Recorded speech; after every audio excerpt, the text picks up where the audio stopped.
Então vamos lá. Vamos nós? Vamos, Posso partilhar aqui minha tela? pode. Maravilha. Antes de mais, assim, muito bom dia para todos vocês.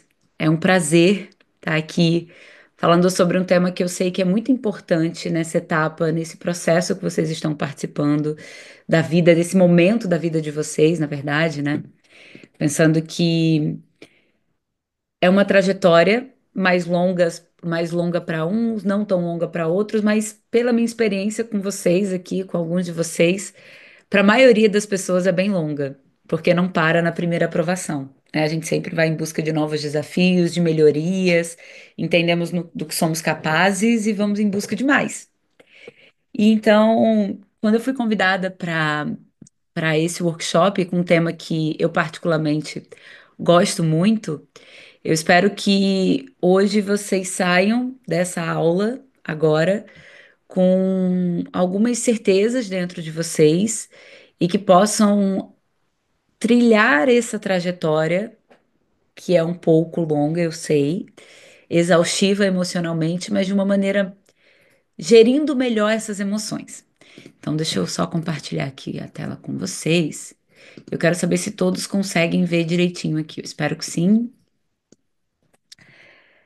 Eu tô sempre de olho no chat, então qualquer dúvida que vocês eventualmente venham a ter, pode perguntar no chat, tá? É, assim que eu concluir um raciocínio, eu volto para cá, pro chat, e aí eu tiro dúvidas, a gente troca mais ideia. No final também a gente pode fazer isso melhor. Muito bem, então vamos lá. Gestão emocional, fator fundamental para sua aprovação. Hoje, eu sei que o conhecimento, o acúmulo de conhecimento é muito importante. Estudar o que vai cair, enfim, é muito importante, claro que é. Mas a gestão emocional é o que garante que tudo aquilo que você adquiriu de conhecimento até aquele momento seja acessado.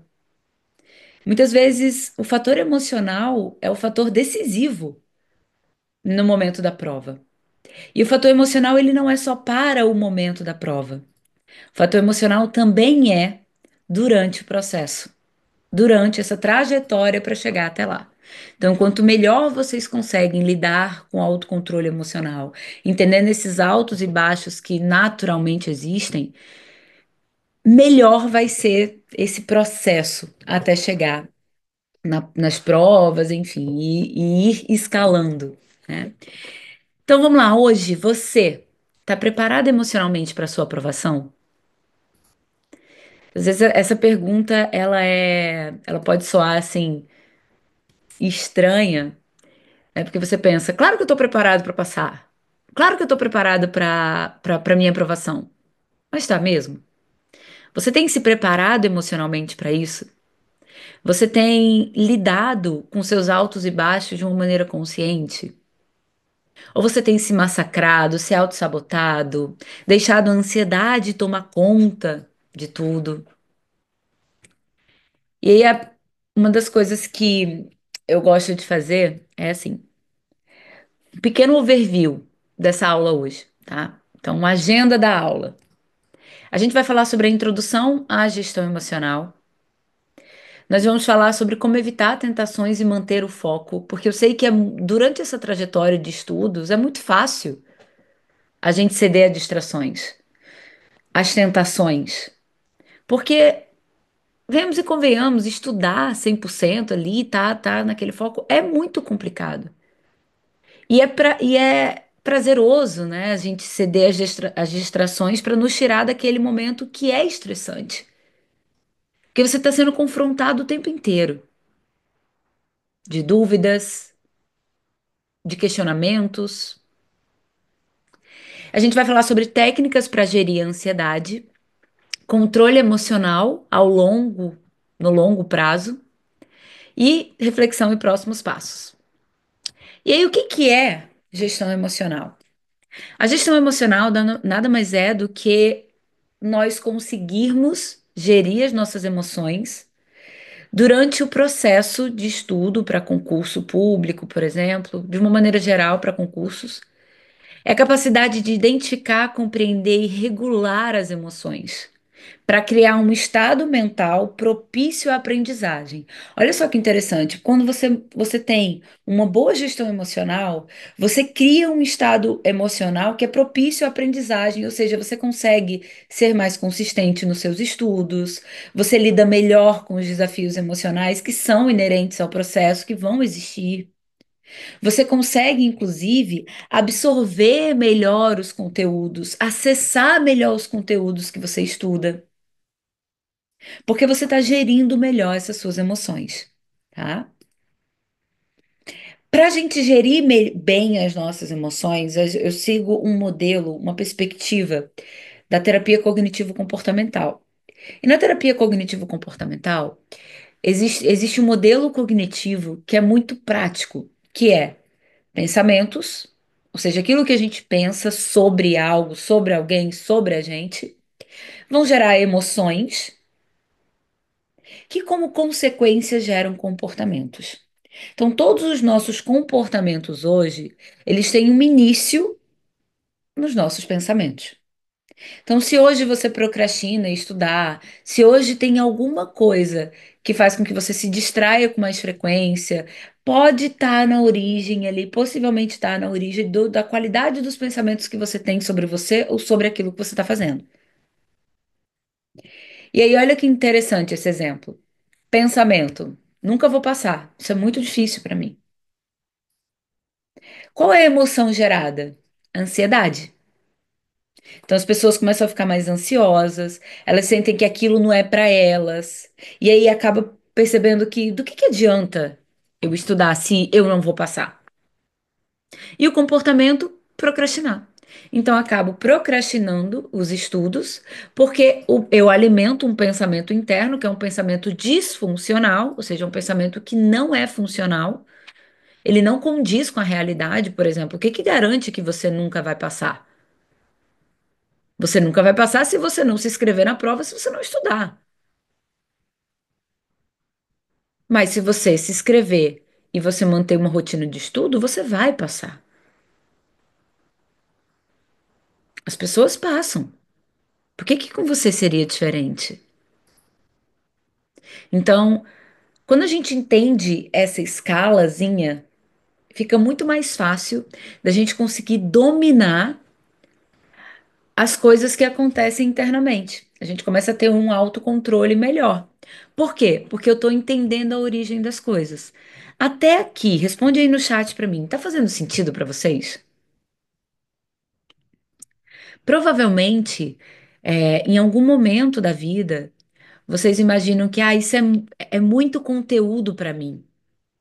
E aí, se é muito conteúdo para mim, naturalmente vai trazer uma emoção de frustração, angústia, e aí o comportamento de procrastinar vai acontecer. Ou o comportamento de evitar. Ou você vai se distrair com mais frequência. Você até senta para estudar, para seguir o cronograma. Mas o que que você eventualmente acaba fazendo? Procrastinando. Ou cedendo às distrações. Porque você tem dúvidas. Porque você pensa sobre algo sobre você que não faz tanto sentido assim. E aí, como gancho para essa parte da gestão emocional, e acho que é um grande base para isso. Boa, que bom que tá fazendo sentido para vocês.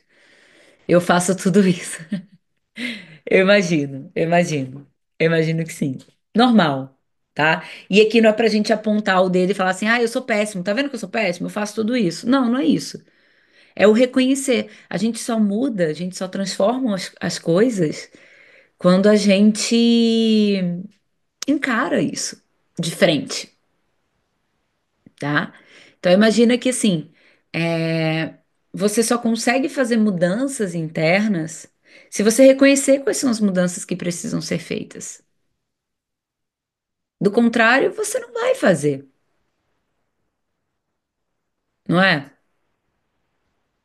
Tô certo ou tô errado? Se a gente não tiver, se a gente não souber o que precisa mudar, como é que a gente vai mudar? Dificilmente, né? E aí, Rafa, como que eu faço então para não ceder às tentações, às distrações e a ter mais foco? Hoje, vocês aí, Sentem dificuldade em se concentrar? Sentem dificuldade daí da briga de braço contra a distração? Sentem que é mais fácil se distrair do que imaginam? Tem sido um grande inimigo interno para vocês? A distração? Fala para mim aí no chat, só para não estar falando sozinha, gente.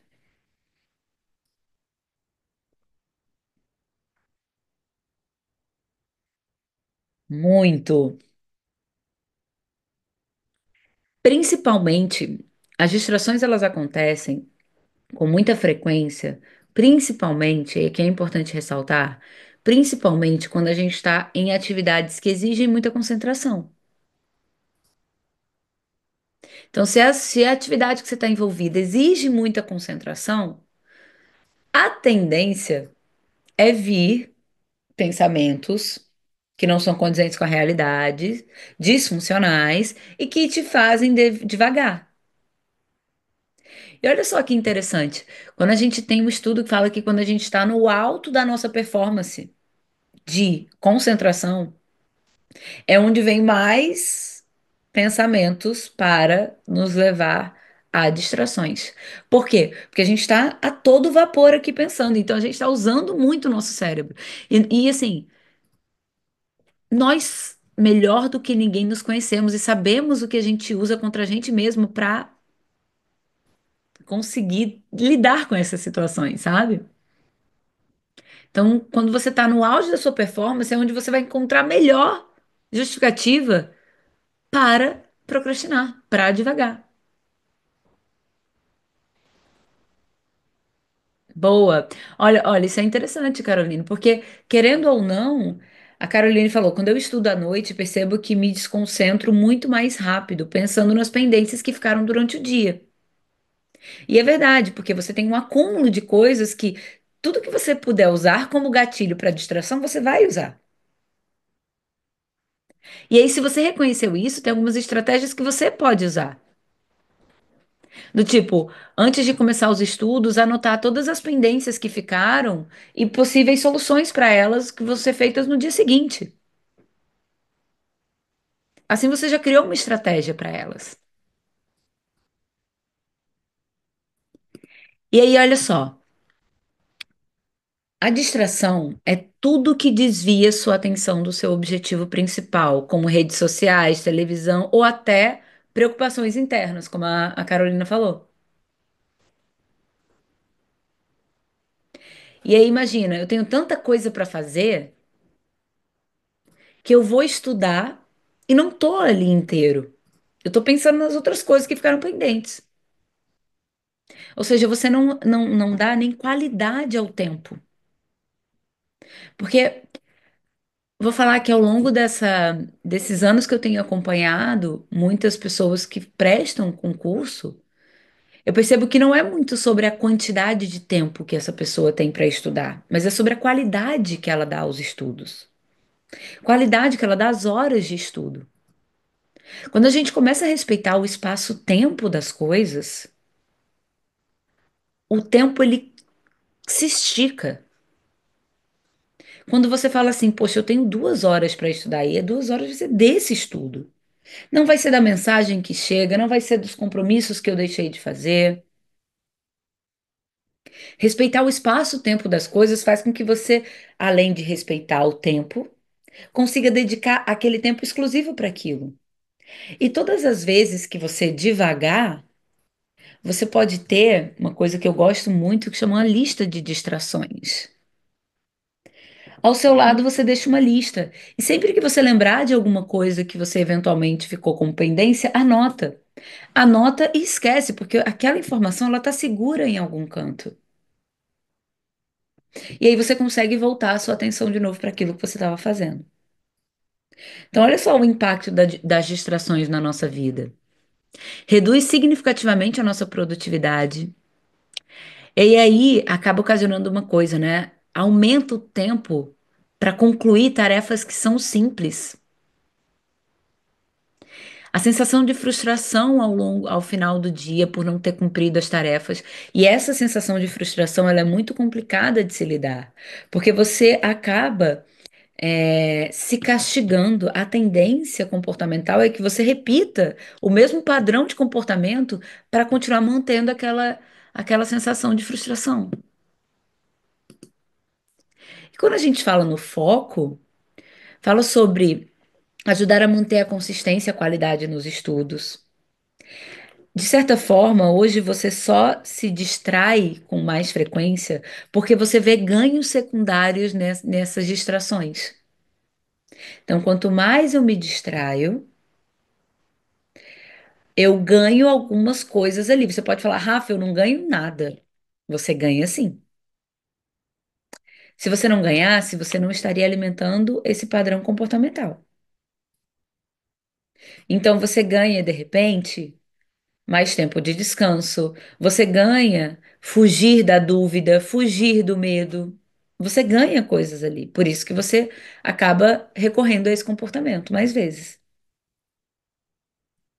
E aí, quando você estimula o foco, contribui para a consolidação do aprendizado a longo prazo, cria um estado de fluxo, que é o famoso flow, onde o desempenho máximo é atingido. Quem aqui já conseguiu atingir o flow em estudo? Estudando. O flow é quando você sente que você está no máximo, ali, você está no auge da sua concentração, você está super empolgado fazendo aquilo. Quando você vê, você nem vê o tempo passar.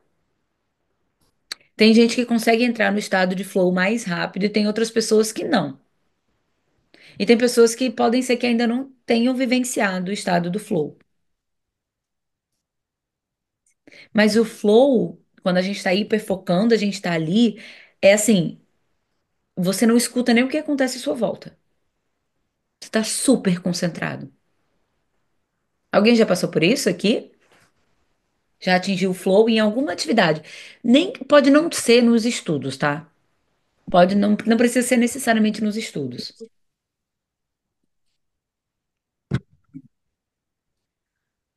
Porque quando a gente fala do fluxo, uma das coisas que é importante de lembrar é que o fluxo, ele pode ser alcançável.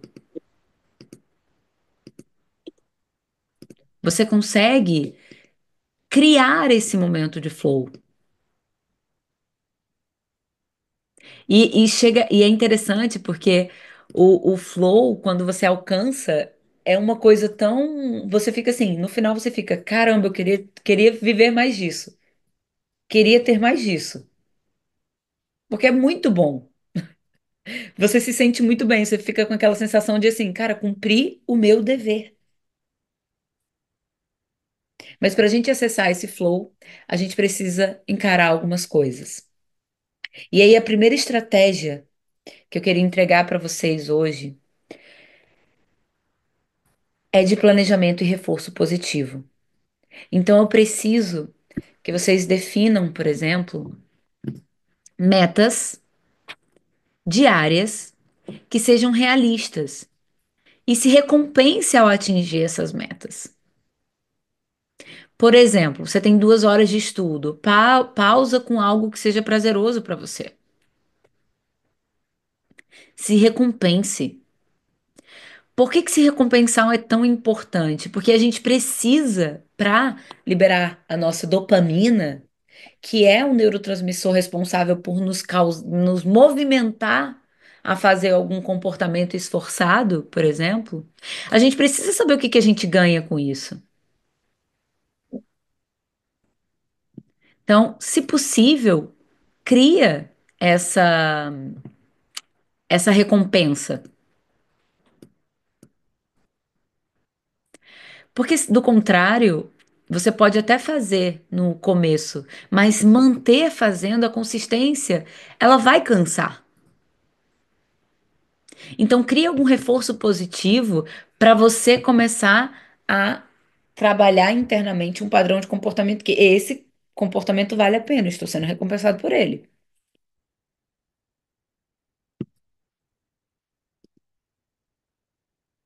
A segunda estratégia, identifique os seus gatilhos.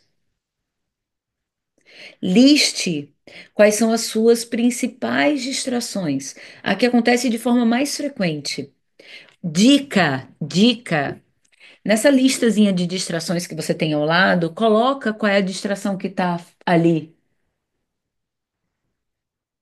Coloca qual é a distração que está ao seu lado, que mais aparece.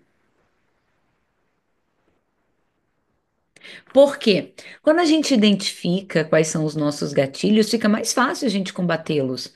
Se eu sei que são as redes sociais, será que eu não posso então colocar um aplicativo de bloqueio nas minhas redes sociais do telefone, por exemplo?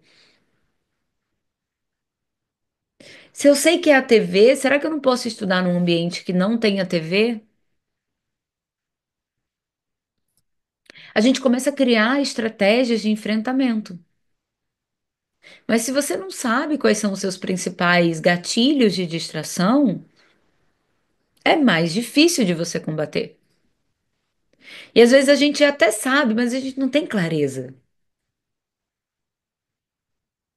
Então, anota. Olha só que interessante. Vou dar um exemplo pessoal. Eu percebia que sempre que eu estava envolvida em alguma atividade, e essa atividade entrava no momento onde eu tinha dúvidas sobre ela. A dúvida não era exatamente sobre a atividade, imagina, mas que caminho seguir? Eu estava, sei lá, estava desenvolvendo uma aula. E aí eu estudo antes dessas aulas, né, que eu faço. E aí eu começo a ter dúvida, tá, que caminho que eu sigo, qual linha eu vou e tal, não sei o quê. Aí eu lembrava, nossa, tem um. Eu acho que eu preciso botar roupa na máquina, porque eu trabalho home office. Quer saber? Vou levantar e vou botar a máquina logo pra bater roupa. E aí ia fazer isso, e quando eu via já tava fazendo outra coisa, e outra coisa, e outra coisa, e outra coisa, e depois voltava e, meu Deus do céu, já perdi minha linha de raciocínio completamente. E aí, depois de começar a listar quais eram os meus gatilhos, eu identifiquei lavar roupa. Olha que loucura! Olha que loucura! E aí eu comecei a entender, não, eu preciso programar essa minha procrastinação. Então eu faço nos finais de semana. Nos finais de semana eu já lavo todas as minhas roupas, para na semana não ter esse gatilho perto de mim.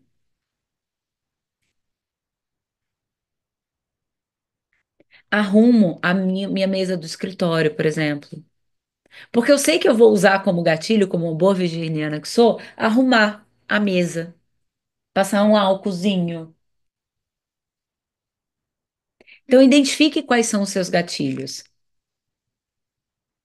Olha que legal, a Carla falou assim: às vezes vejo a casa bagunçada, um cliente cobrando resposta no telefone, uma decisão externa para ser tomada, tudo isso me impede de começar a estudar. Olha,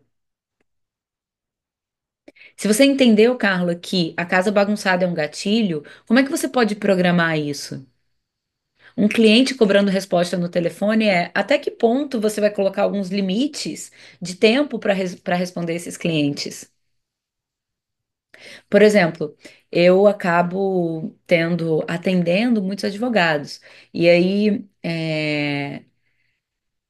essa questão de responder cliente em WhatsApp é um caos para eles, né, normalmente. E aí, o que que eu costumo orientar? Olha, educa os seus clientes que você responde o WhatsApp 2 vezes por dia.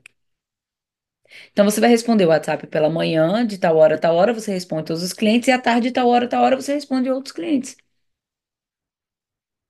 Paciência. Se você não coloca limite, as pessoas elas vão entender que elas podem falar com você a hora que elas quiserem. Por exemplo, os meus próprios clientes de terapia. Eu falo, se acontecer qualquer coisa, pode mandar mensagem entre uma sessão e outra, pode mandar mensagem. Assim que eu puder, eu respondo. Não garanto responder na hora. Se for importante, peço que sinalize a importância. Rafa, isso é mesmo importante, preciso de orientação sua. Que aí, no próxima brecha que eu tenho, eu faço. Eu respondo. Entende? Então, identifique os gatilhos de vocês. E aí, uma das coisas que eu queria propor como atividade prática, já que a gente fala de um workshop, o workshop ele tem essa característica prática, é que você liste 3 tentações que aparecem quando você está iniciando a sua rotina de estudo. E eu quero que você coloque também uma solução para cada uma dessas três tentações. Pode ser?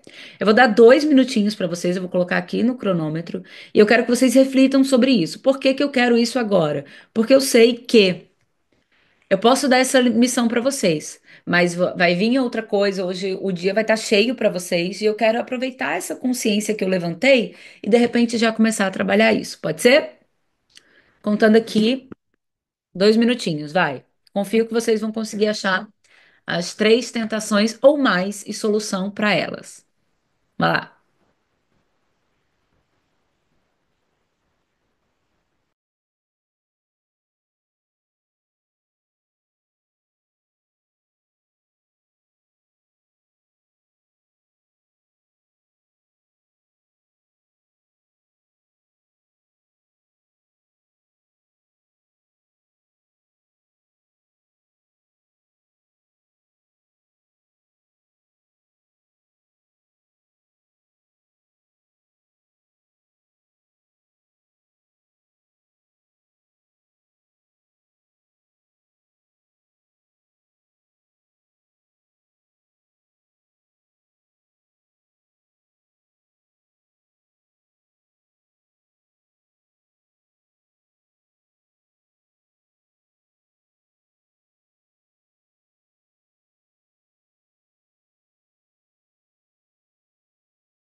Boa, lembrando que eu quero para cada tentação uma solução.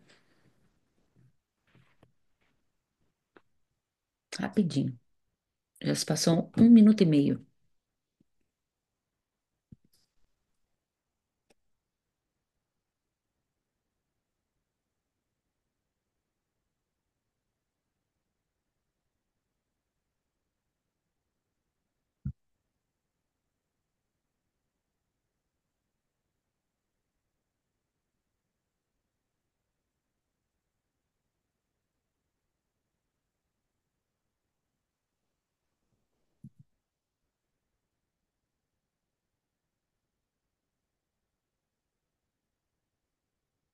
2 minutos concluídos.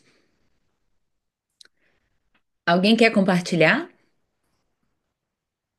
Compartilharam ali. Instagram, TV e internet. E aí, quais foram as soluções que você encontrou para o Instagram, para a TV e para a internet? Fala para mim. Se mais alguém quiser compartilhar, vai ser ótimo.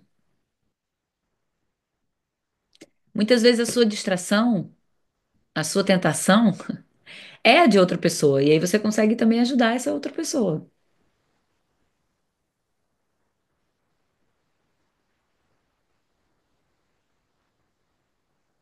Desativei o Insta, tirei a TV do quarto. Boa. Deixar o celular longe quando vou estudar.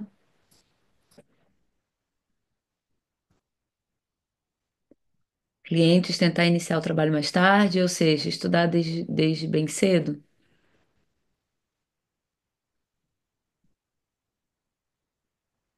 WhatsApp, arrumar casa.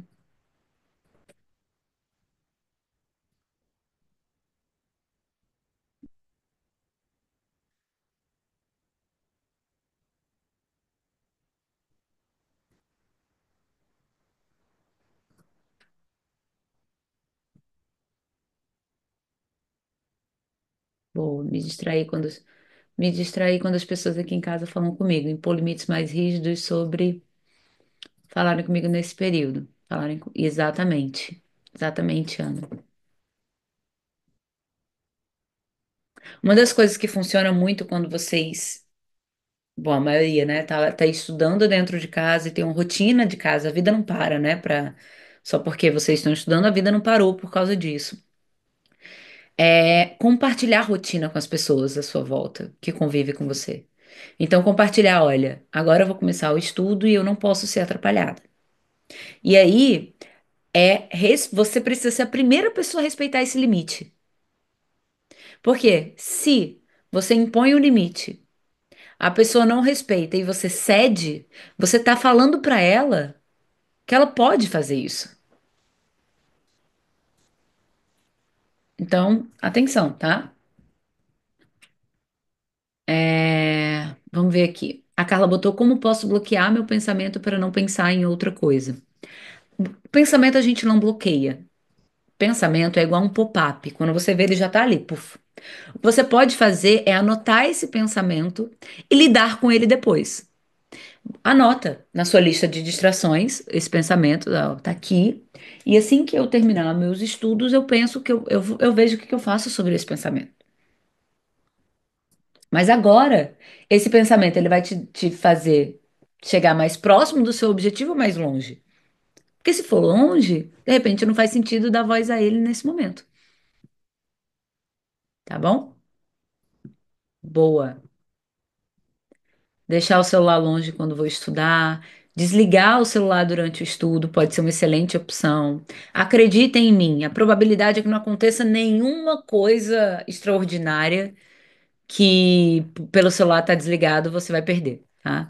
Que às vezes a gente tem uma ideia de que, meu Deus, eu não posso ficar sem celular, porque vai que acontece alguma coisa e eu não fico sabendo. Ah, sabe. Notícia ruim chega bem rapidinho, nem se preocupa. A gente não precisa fazer muito esforço para isso, não. E aí, passado esse exercício de ceder às distrações, vamos falar sobre uma coisa que atrapalha muito a gestão emocional e faz parte do nosso processo emocional quando diz respeito à aprovação, que é a ansiedade. Mas afinal, o que é a ansiedade? A ansiedade, ela nada mais é do que um sentimento. E é um sentimento barra emoção provocado por pensamentos. Normalmente são pensamentos muito enraizados na base do medo, da apreensão, medo do que vai ser, medo de não conseguir, medo do enfrentamento. Apreensão sobre, poxa, eu estou investindo tanto tempo de estudo, será que eu vou passar? Ou será que eu vou colocar esse tempo no lixo? Eu já ouvi muito disso. Poxa, eu estou há 2 anos, sei lá, estudando pra caramba. Será que esse tempo vai pro lixo se eu não passar? Se eu não passar, eu vou ter jogado 2 anos da minha vida fora. Opa, peraí, vamos realinhar esses pensamentos. Todo o tempo que a gente vive nos dá experiência de vida que não é jogado fora. Casca que são usadas, né? Mas a ansiedade, ela é vista como uma resposta emocional a uma ameaça percebida, que pode ser real ou imaginária. Na maioria das vezes, imaginária. Você imagina um cenário e você tem reações a esse cenário. Essa resposta inclui uma série de reações físicas, emocionais e comportamentais. Físicas, vai, taquicardia, sudorese, arritmia, a pessoa fica sem fôlego direito, não é? Alguém já passou por isso aí? Eu já. E aí, quando a gente fala da estrutura do modelo cognitivo que eu trouxe para vocês, e falando dessa estrutura de modelo cognitivo dentro da parte da ansiedade, eu falo que os pensamentos são pensamentos automáticos negativos ou distorcidos que exageram a percepção do perigo ou ameaça. Às vezes existe um perigo, existe uma ameaça, mas assim, o pensamento automático negativo distorcido exagera, coloca uma lente de aumento. Torna aquilo muito maior do que de fato é. E aí gera a sensação de medo, preocupação, apreensão. Como consequência, comportamento de evitação ou fuga, que quando a gente evita ou foge de algo, o que que a gente ganha com isso? Reduz a ansiedade a curto prazo, porque você não enfrentou aquela situação.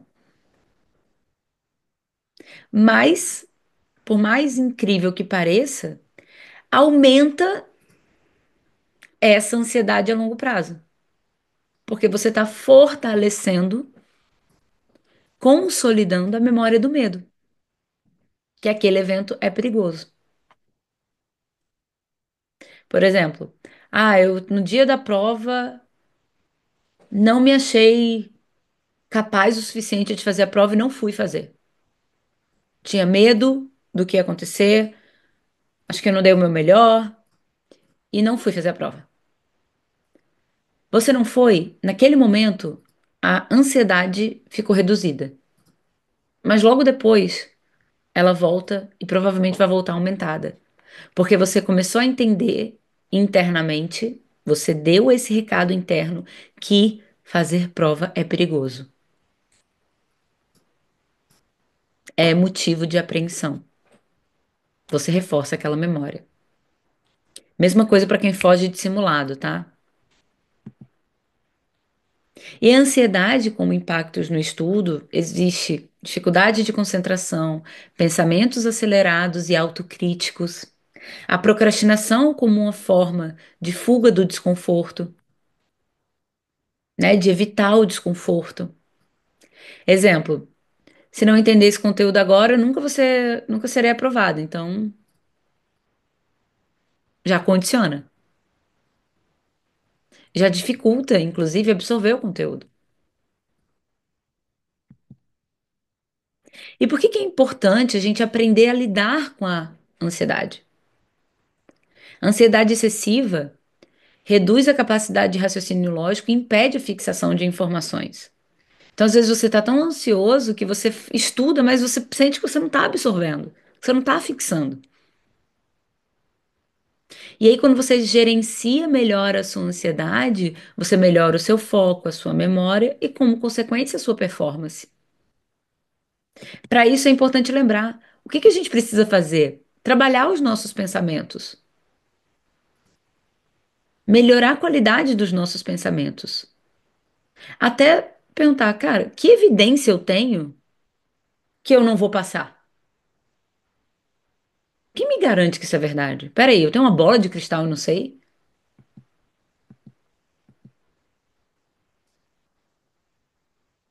E aí, algumas estratégias para a gente lidar com a ansiedade. Essa primeira estratégia é um relaxamento progressivo. E essa é corporal, tá? Então, imagina assim: quando você sente que você está no auge de uma ansiedade, taquicardia, sudorese, faltando fôlego, pensamento muito acelerado, eu quero que você trabalhe relaxamento de grupos musculares por ordem. Ou seja, você vai falar assim: agora eu vou começar a relaxar os meus pés. E aí eu vou esticar o meu dedo e você estica os dedos. Vou esticar o meu dedão, vou esticar todos os meus dedos. Vou sentir agora a sola do meu pé, agora o meu tornozelo. Vou girar para a direita, vou girar para a esquerda. E agora eu vou subindo para minha panturrilha. Vou começar a relaxar minha panturrilha. E vai subindo por grupos. E olha que interessante, quando você vai trabalhando esse relaxamento muscular em ordem, a tendência é que o seu pensamento foque nisso e desfoque dos pensamentos automáticos disfuncionais. É igual quando eu falo, quando de repente existe aquelas crises de pânico, crise de ansiedade, botar uma pedra de gelo na mão pode ser uma excelente alternativa. Por quê? Porque você vai começar a se concentrar no gelo queimando na sua mão. E não mais nos pensamentos que geraram aquela crise. E aí você começa também a trabalhar a sua concentração, você se concentra melhor, porque você está pensando em cada parte. Até chegar na cabeça, nas orelhas, nos olhos, sobrancelha, na boca. A outra estratégia que eu utilizo muito é a respiração diafragmática. Essa respiração, ela pode ser em quadrado ou pode ser como eu botei aí nas instruções. Então, imagina, você vai inspirar por 4 segundos, segurar por 4 segundos e expirar por 6 segundos. E você vai repetir isso quantas vezes forem necessárias para você acalmar. Essa é a dica que eu dou, essa dica da respiração diafragmática, eu dou inclusive para o dia de prova. Quem aqui já participou de alguma aula de véspera comigo aqui no Projeto Cartório sabe que eu falo sobre isso. E eu queria propor para vocês agora que o grupo que está aqui fechasse os olhos, dou-lhe um minutinho e fizessem essa respiração. Pode ser? Posso propor isso para vocês? Então vamos lá. Fechem os olhos. Vou botar um cronômetro aqui para ser justa. E eu quero que agora vocês inspirem por 4 segundos. Um, dois, três, quatro. Segura 4, 3, 2, 1. Expirem 6, 5, 4, 3, 2, 1. Inspira em 4, 3, 2, 1. Segura 4, 3, 2, 1. Expira 6, 5, 4, 3, 2, 1. Mais um ciclo. Inspira 4, 3, 2, 1. Segura 4, 3, 2, 1. Expira em 6, 5, 4, 3, 2 e 1. Eu não sei vocês. Antes de falar, quem fez, descreve aí com uma palavrinha no chat o que tá sentindo. Depois eu falo como é que eu me sinto quando eu faço essa. Até bocejei.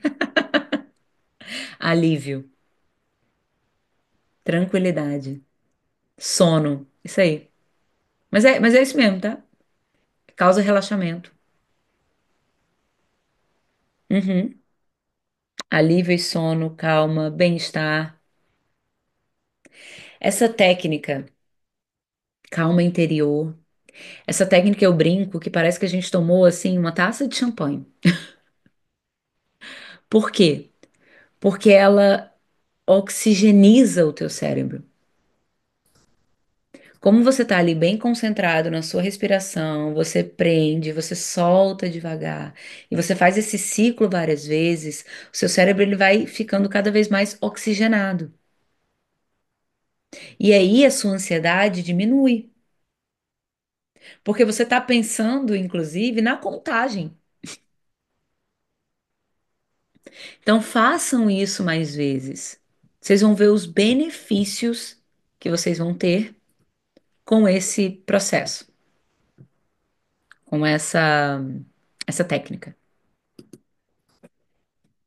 E a terceira técnica é a exposição gradual. Exposição gradual na terapia cognitivo comportamental é a melhor forma da gente consolidar comportamentos ou mudanças de comportamento. Vocês precisam se expor gradualmente a eventos que geram mais ansiedade para entender que aquele evento não vai matar vocês. Por exemplo, fazer os simulados regularmente. Eu trouxe até essa imagem do cockpit aqui de um avião. Por quê? Porque eu atendi durante um tempo um piloto de avião, era um comandante, e eu aprendi muito com ele sobre aviação. E uma das coisas que entendi é que ele falou assim: Rafa, a gente faz vários simulados no ano. E são simulados assim que nós somos expostos dentro desse simulado a situações mais bizarras possíveis. E nós somos avaliados dentro desse simulado, que são os simuladores, né? E ali ele falou, é um dos piores momentos para eles, assim, porque eles são avaliados diante de situações críticas, como agir, e eles fazem isso com muita frequência. Mas é isso que garante que, se acontecer qualquer coisa, eles sabem como recorrer. É isso que traz segurança, inclusive para eles. Então, façam simulados cronometrados regularmente. E aí, para a gente chegar nessa última etapa da nossa, do nosso momento hoje, controle emocional é mesmo assim tão importante durante essa trajetória de vocês? É muito importante, muito importante.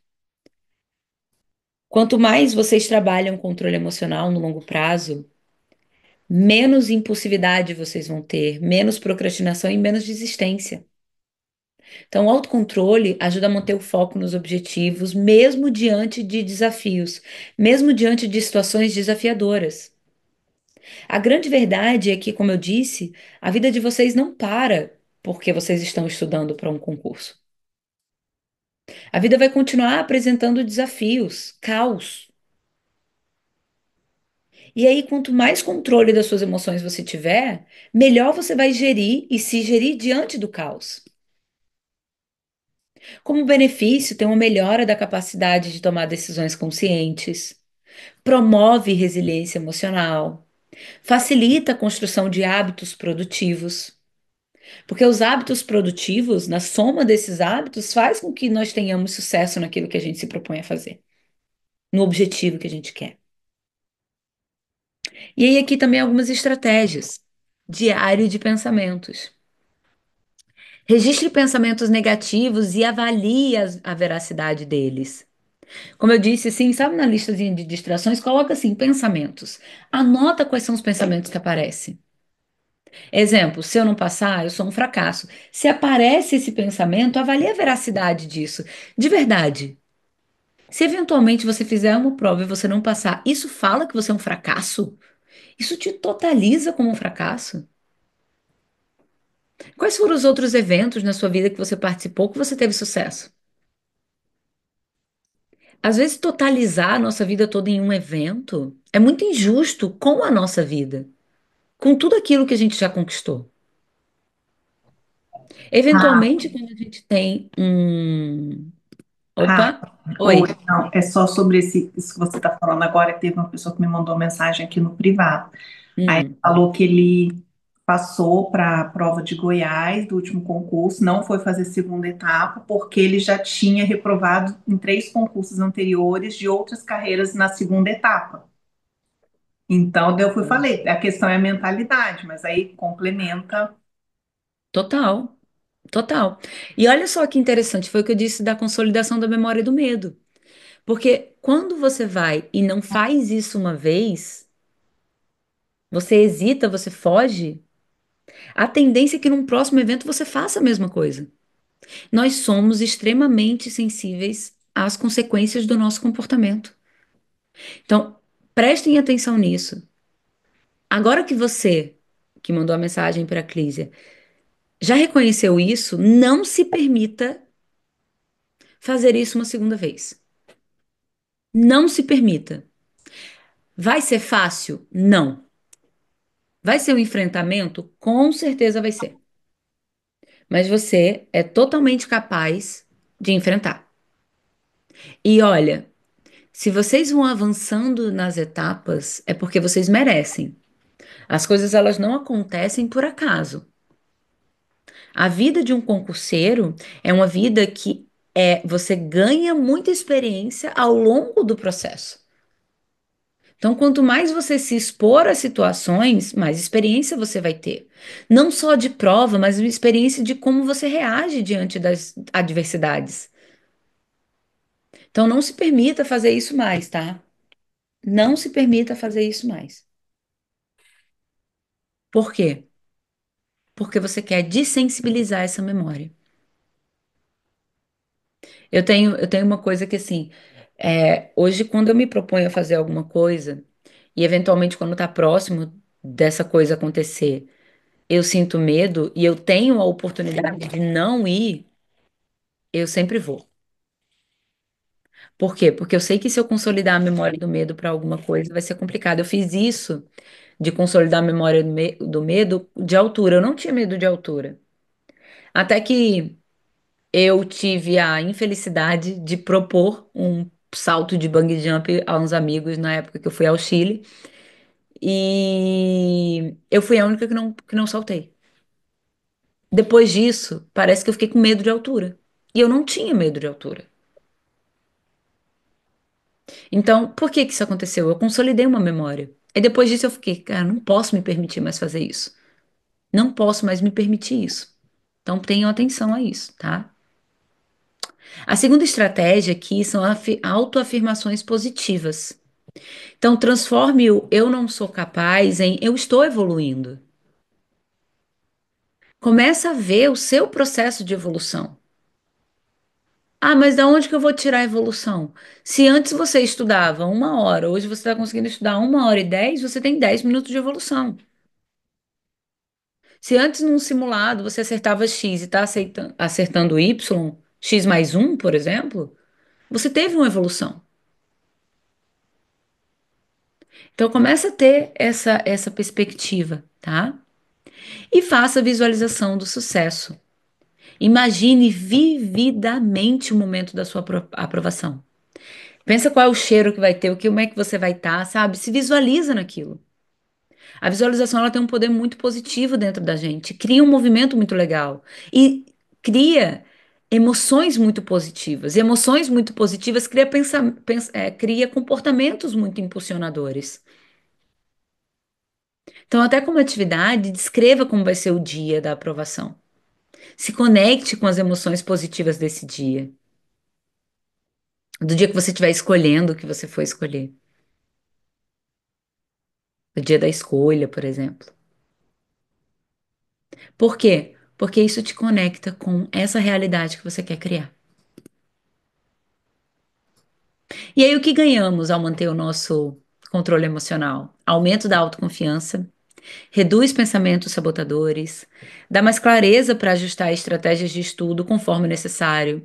Olha, isso aqui não está dando certo para mim. Você moderadamente vai pensar, tá, o que que pode dar certo? O que que eu posso fazer para dar certo? Você vai ter mais clareza, você não vai ficar se martirizando, não vai ficar se chicoteando à toa. E aí, o grande resumo dessa aula hoje: planeje e se recompense. Mais uma vez, nós temos a tendência a fazer comportamentos esforçados. Se a gente se recompensa, a gente sabe o que que a gente ganha com isso. Gerencie a ansiedade com técnicas práticas, como essas que eu trouxe para vocês. E lembre que o controle emocional é um treino constante. Então, todos os dias e momentos que vocês tiverem emoções desafiadoras, usa isso para manejar melhor. E como até um desafio que eu proponho para vocês é escolha uma das técnicas que eu trouxe para vocês hoje para implementar a partir de hoje na rotina de vocês de estudo. Pode ser extremamente positivo para vocês. Combinado?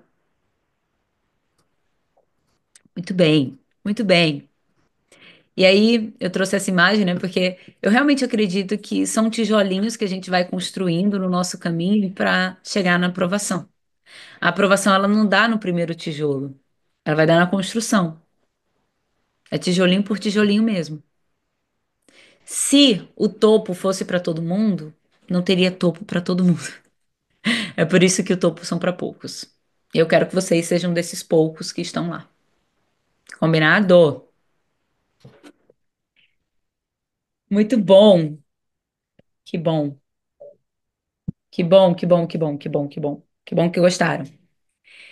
E aí, eu acho que a gente tem que aproveitar aqui esse espaço, né, Clê, para fazer um convite. É um convite meu e da Clísia para vocês, que eu espero que faça sentido. A gente tem uma Na próxima masterclass. segunda, Como, perdão? na próxima segunda, Sim, próxima segunda-feira, daqui a uma semaninha. A gente tem uma masterclass de gestão emocional para aprovação. Então, a ideia é aprender a lidar com a ansiedade, manter o foco e criar uma rotina produtiva para estudar com controle emocional e conquistar a sua aprovação. Então, a gente vai ter uma masterclass só disso, comigo e com a Clísia. Então, vai ser excelente se vocês puderem estar presentes, tá? Eu acho que tem algum link Tem, a gente vai colocar depois aqui no final para Pronto. eles se inscreverem, mas também a gente está disponibilizando lá nos stories também, tanto no projeto Ah, da Stories show. quanto no da Rafa também. Isso, exatamente. Mas a gente vai colocar aqui depois para quem quiser já se inscrever, para não perder nenhuma informação. Muito bem, exatamente. A Juliana perguntou, muito boa, excelente. Tem como assistir novamente? Tem, inclusive, como você assistir ao vivo próxima segunda-feira. Olha que delícia. A gente vai aprofundar um pouco mais, né? Vão ter outras técnicas. A Clísia vai entrar junto também para a gente falar sobre o foco, metas, enfim. Vai estar muito, essa masterclass vai estar muito legal. Então, se vocês puderem estar presentes, vai ser uma delícia. Muito bem. Acho que então eles têm agora um próximo momento, não é? Tem 10 horas agora. Isso. Muito bem, muito bem. Obrigada, Rafa. Pessoal, 3 minutinhos aí para vocês beberem uma água e já voltar, que aí daqui a pouco é com Medina, com a Cecília e com a Renata. Perfeito, Obrigada, perfeito. Rafa. Bom dia. Imagina, bom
Muito bem.